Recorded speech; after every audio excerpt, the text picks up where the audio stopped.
एक phone call तुम्हारी ज़िंदगी बदल सकता है। ये कहानी मेरी नहीं है, ये अमित की कहानी है। अमित अब बोल नहीं सकता, उसकी आवाज़ किसी और की हो चुकी है, लेकिन उसने सब कुछ लिख कर छोड़ा है। जो तुम आगे सुनोगे वो अमित के ही शब्द हैं। 6 महीने पहले की बात है। मैं लखनऊ छोड़कर गुड़गांव आया था। सुखराली सेक्टर 17 में एक छोटा सा वन आर के लिया किराए पर, जहाँ सीढ़ियाँ इतनी तंग कि 2 लोग साथ में नहीं चढ़ सकते। ऊपर देखते हो तो तार ही तार, सब एक दूसरे में उलझे हुए। और धूप धूप दिन में बस 20 मिनट के लिए। मेरी ज़िंदगी मशीन की तरह चल रही थी। मैं कॉल सेंटर में काम करता था। साइबर सिटी नाइट शिफ्ट, शाम के 8 बजे लॉग इन, सुबह 5 बजे लॉग आउट। पूरी रात मैं हेडसेट लगाता था, स्क्रिप्टेड लाइंस बोलता था और दिल में बस एक ही ख्याल चलता रहता था, इस कॉल के पैसे हॉस्पिटल के बिल में जाएंगे। लखनऊ में मेरी माँ को अचानक ब्रेन हैमरेज हुआ था। डॉक्टर्स ने बोला वेजिटेटिव स्टेट, मतलब आंखें खुली हूँ या बंद फर्क नहीं पड़ता। वो बेड पर पड़ी रहती थी, मुंह में पाइप, मशीन से जुड़ी हुई, और उसका खर्चा इतना कि मेरे पापा महीना भर काम करके भी पूरे पैसे नहीं दे सकते थे। मैं इकलौता बेटा हूँ, सीधी बात थी। हॉस्पिटल के बिल्स उठाने वाला बस मैं ही था। एक चीज़ थी जो मुझे घर से जोड़ती थी, मौली। वो धागा मुझे याद दिलाता रहता है कि कहीं दूर कोई मेरा अपना है। ये सब एक ट्यूसडे की रात से शुरू हुआ। टाइम था कुछ 2:45 बजे रात का। बिजली चली गई, पंखा रुक गया, आवाज़ें किक करके गायब हो गई। बस दूर कहीं कुत्तों के भौंकने की आवाज़ आ रही थी। कमरा अचानक बहुत शांत हो गया। मैं बेड पर लेटा था, नींद का तो सवाल ही नहीं था। अचानक मेरा फ़ोन चमक उठा। अंधेरे कमरे में इनकमिंग कॉल, माँ। 2 सेकंड तक मैं सिर्फ स्क्रीन को घूरता रहा।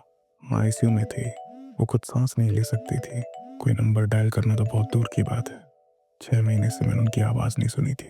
मेरे दिमाग ने पहला एक्सक्यूज़ ढूंढा, शायद पापा माँ के फ़ोन से कॉल कर रहे हैं, शायद कुछ बुरा हुआ है। मेरे हाथ कांपने लगे, फिर भी मैंने हिम्मत करके फ़ोन उठाया। हेलो पापा। दूसरी तरफ से शोर जैसा, जैसे तेज बारिश किसी टिन की छत पर गिर रही हो। अमित बेटा। मैं जम गया। वो पापा की आवाज़ नहीं थी, वो मेरी माँ की आवाज़ थी। वो आवाज़ बिल्कुल परफेक्ट थी, कुछ ज़्यादा ही परफेक्ट। हॉस्पिटल में जब मैंने उनसे आखिरी बार बात की थी तब उनकी आवाज़ कमज़ोर थी, लेकिन ये बिल्कुल क्लियर। ऐसा लगा जैसे किसी ने कोई पुरानी रिकॉर्डिंग चला दी हो। माँ, मेरे मुंह से निकला, गला भर आया था। माँ, आप बोल कैसे रही हो? दूसरी तरफ से वही आवाज़ फिर से आई, घर आ जा बेटा, भूख लगी है, खाना खाएंगे। मेरी रीढ़ की हड्डी में ठंडक दौड़ गई, ऐसी ठंडक जिसका गर्मी से कोई लेना देना नहीं था। माँ, प्लीज़ फ़ोन पापा को दीजिए, पापा से बात करवाइए। दूसरी तरफ से जवाब आया, पापा सो रहे हैं, तू आ जा, मैं वेट कर रही हूँ। और फिर लाइन कट हो गई। मैंने तुरंत पापा को कॉल किया। आवाज़ नींद भरी थी, थोड़ी घबराई हुई। क्या हुआ बेटा इतनी रात को? मैंने पूछा, पापा माँ कैसी है, आप कहाँ हैं? मैं हॉस्पिटल में हूँ, तेरे माँ के पास। मैंने गला साफ किया। पापा, माँ ने अभी मुझे कॉल किया था। दूसरी तरफ से खामोशी, और फिर पापा बोले, बेटा तू सपना देख रहा होगा, तेरी माँ वैसी की वैसी है, ट्यूब लगी है, मूवमेंट नहीं है, और फ़ोन तो बैग में रखा है मेरे, स्विच ऑफ है। पापा मैं सपना नहीं देख रहा था, कॉल आया था सच में। पापा की आवाज़ थोड़ी सीरियस हो गई। बेटा तू बहुत टेंशन ले रहा है, इतना मत सोच, सोने की कोशिश कर, मैं हूं ना यहाँ, मैं कल फ़ोन करता हूँ। और उन्होंने फ़ोन रख दिया। मैं अकेला अंधेरे कमरे में बैठा रह गया। मैं जानता था ये सपना नहीं था। उसके बाद मैं सो नहीं पाया। कमरा पहले से भी छोटा लगने लगा। मैंने डोर लॉक किया, लेकिन फिर भी लग रहा था कि कोई मुझे देख रहा है। टाइम कुछ शायद 3 बजा होगा। मैं आधा सोया हुआ था, आधा जागा हुआ। कमरे में सन्नाटा था और फिर मुझे एक आवाज़ सुनाई दी। बाथरूम के दरवाजे पर चादर मेरी मुट्ठी में कस गई और फिर से एक आवाज़ बाथरूम के अंदर से गूंज गई, हल्की। अमित, टॉवल देना जरा। लेकिन आवाज़ के पीछे एक अजीब सी बनबनाहट थी, जैसे किसी कांच के जार में मक्खी फंसी हो। मेरी धड़कन इतनी तेज थी कि मैं सुन सकता था। मैंने बेड के पास से क्रिकेट बैट उठाया, हाथ कांप रहे थे। धीरे धीरे दरवाजे की तरफ बढ़ा, एक गहरी सांस ली और पूरे जोर से लात मारकर बाथरूम का दरवाज़ा खोल दिया। अंदर कोई नहीं था, लेकिन हवा में एक गंध थी, तेज चमेली की तेल की और सड़ते हुए मांस की। अगले दिन मैं ऑफिस नहीं जा सका। मैं कमरे से बाहर निकलने से डरने लगा था। आइसोलेशन। मैंने सोचा किसी जिंदा इंसान से बात करूं, किसी नॉर्मल चीज़ से जुड़ूं। मेरी गर्लफ्रेंड नेहा, मैंने कॉल किया उसे, वीडियो कॉल। कनेक्शन थोड़ा ख़राब था, वीडियो बार बार फ्रीज हो रही थी। नेहा दिख रही थी अपने घर में, नॉर्मल, मेरे लिए परेशान। अमित, तुम बहुत ख़राब लग रहे हो, उसने कहा। मैं कुछ बोलने वाला था कि नेहा का चेहरा बदल गया। उसका मुंह इतना चौड़ा खुला कि कोई इंसानी जबड़ा उतना खुल ही नहीं सकता, और नेहा के होठों से मेरी माँ की आवाज़ निकली, तू अकेला है ना, दरवाजा खोल। मैं चीखा, फोन दीवार पर दे मारा, लेकिन स्क्रीन टूटी नहीं, वो फर्श पर गिरा। स्पीकर ऑन था और स्पीकर से वही आवाज़ फिर से आई, मैं आऊंगी। मैंने फ़ोन उठाया और खिड़की से नीचे फेंक दिया। उस रात मैं पूरी तरह टूट चुका था। मैंने लैपटॉप खोला, गूगल पर सर्च किया। एक फॉरम मिला, उसमें लिखा था निशी के बारे में, रात की एक आत्मा जो तुम्हारे अपने की आवाज़ में तुम्हें बुलाती है, खासकर अकेले लोगों को। वो 3 बार बुलाती है। मेरे हाथ स्क्रीन पर रुक गए। मैंने काउंट किया, अब तीसरी बार था। मैंने अपना मुंह डक्ट टेप से बंद कर दिया पूरी तरह, ताकि कोई भी आवाज़ मेरे मुंह से ना निकले। अब बस एक ही काम बाकी था, खामोश रहना, चाहे कुछ भी हो। मैं कमरे के कोने में बैठ गया, घुटनों को सीने से लगाकर, हाथ जोड़कर, और मैं बार बार जय हनुमान मन ही मन जपने लगा।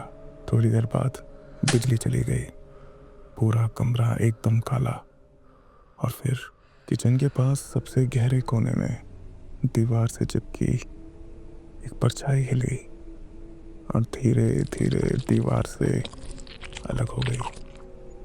लंबी, इंसान जैसी, लेकिन पूरी तरह काली, धुएं जैसी।